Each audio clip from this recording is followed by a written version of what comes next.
Introducing Forthright POS in a restaurant environment. First, at the employee login screen, this is where you can enter your 4-digit PIN to log into the system.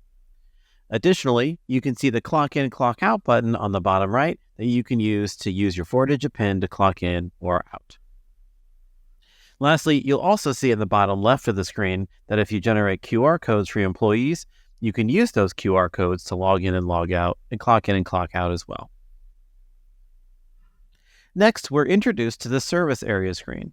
You can see here we have a few different service areas. For example, table service, bar tabs, takeout, and delivery. First, if I go over to my floor plan, I can start an order by tapping on any table. Additionally, if I want to create a table, all I need to do is tap the pencil button that you see on the top right of the screen, and there you can see it's gone from white to green. Next, I'm going to tap on one of my table shapes from the left-hand side. Let's go ahead and use another circle. Once I've tapped on that circle, let's go ahead and give the table a number. We're going to go ahead and say 100. Next, how big is the table going to be? We're going to say medium.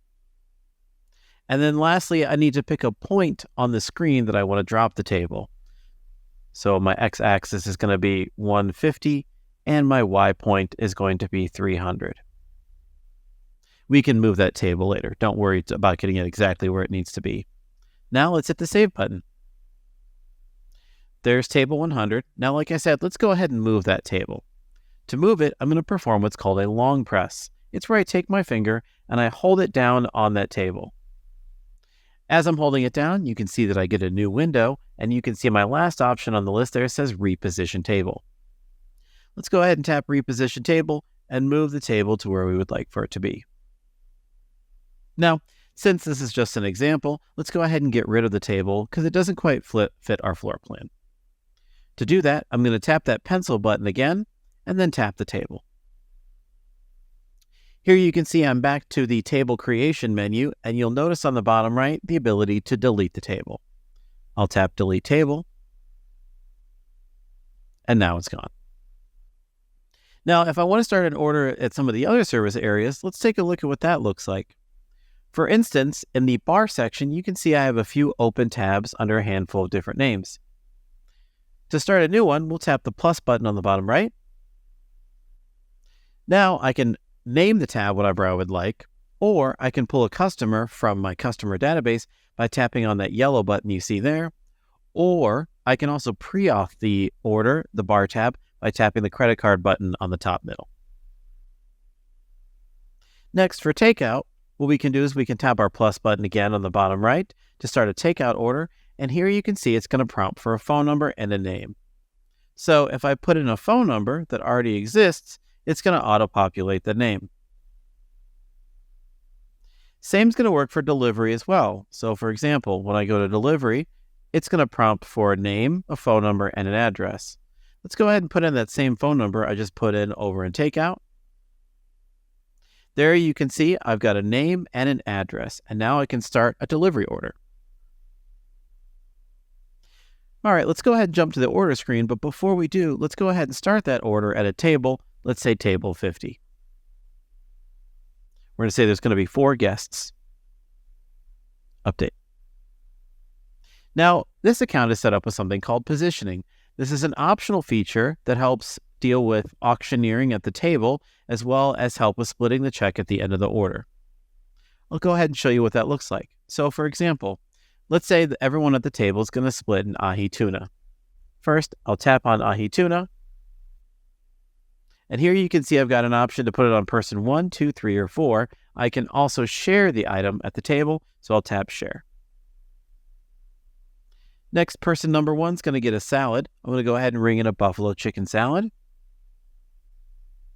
and assign it to person 1. Here, I need to select my dressing. Here you can see this is a force modifier because there's a red number 1 there. So I'm going to tap ranch. And now that red 1 has become a green because I've selected the modifier. Also, if I want, I can add, say, an egg to this for a $1 upcharge. And then when I'm ready, I'll hit the done button. Next, person number 2 is going to get a burger. They're going to get the bacon mushroom burger.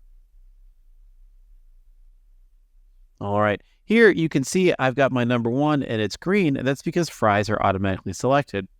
If I didn't want fries, let's say I wanted sweet potato fries, I could deselect fries by tapping the minus button and then tapping sweet potato fries.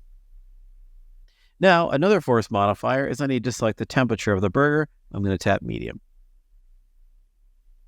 Next, let's go ahead and add some toppings or take away some toppings on this burger. You'll notice there's a bar here that says extra, light, remove, and on the side.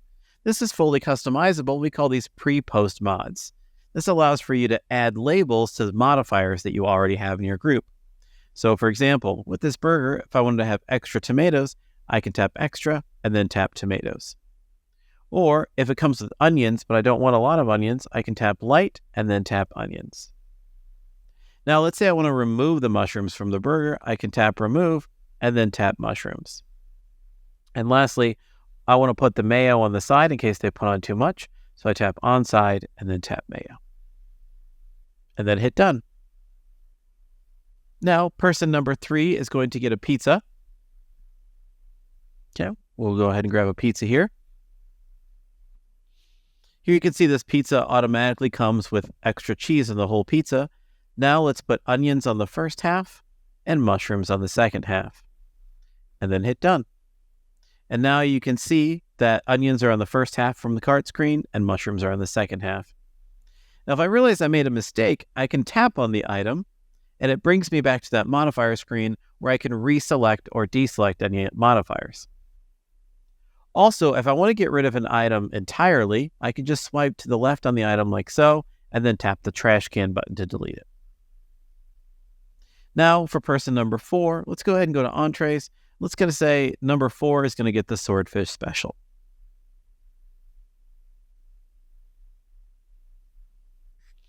All right. Now that we have all of our items rung into the system, let's go ahead and send it to the kitchen. Now, before we do, you're going to notice on the bottom of the screen, there's a few different send buttons. Send will send this order to the kitchen and then redirect me to a different screen.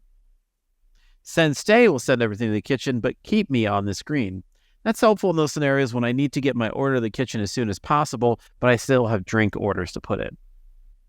And then lastly, you can see an option here that says hold send. This can put a delay on sending orders to a kitchen.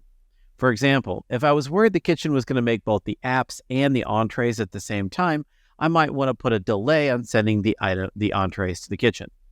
Let me show you what that looks like. First, I'm going to tap hold send.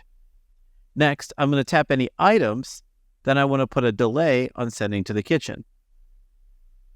Next, I want to tap how long that delay is going to be. We're going to say 10 minutes. And then I'm going to tap the send button that you see there in the bottom right.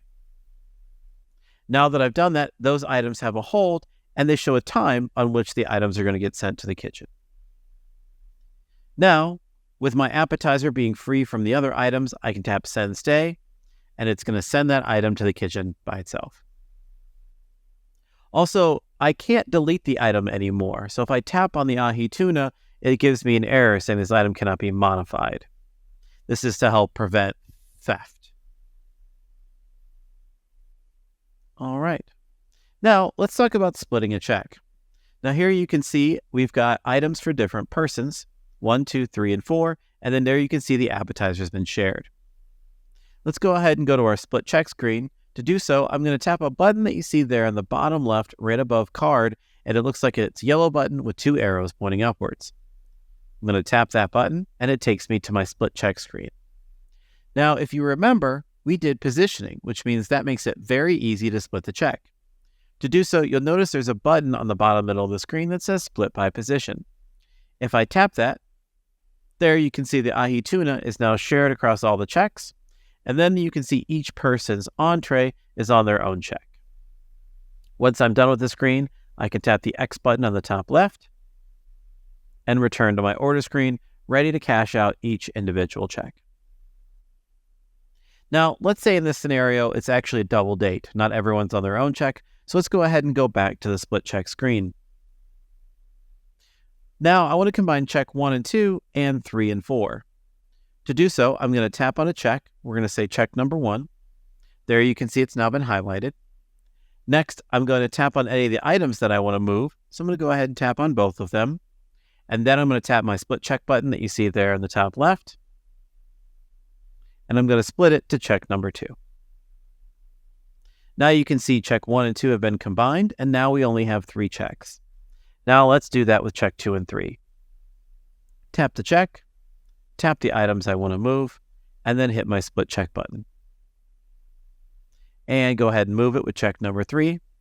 And now you can see I've got check 1 and check 2.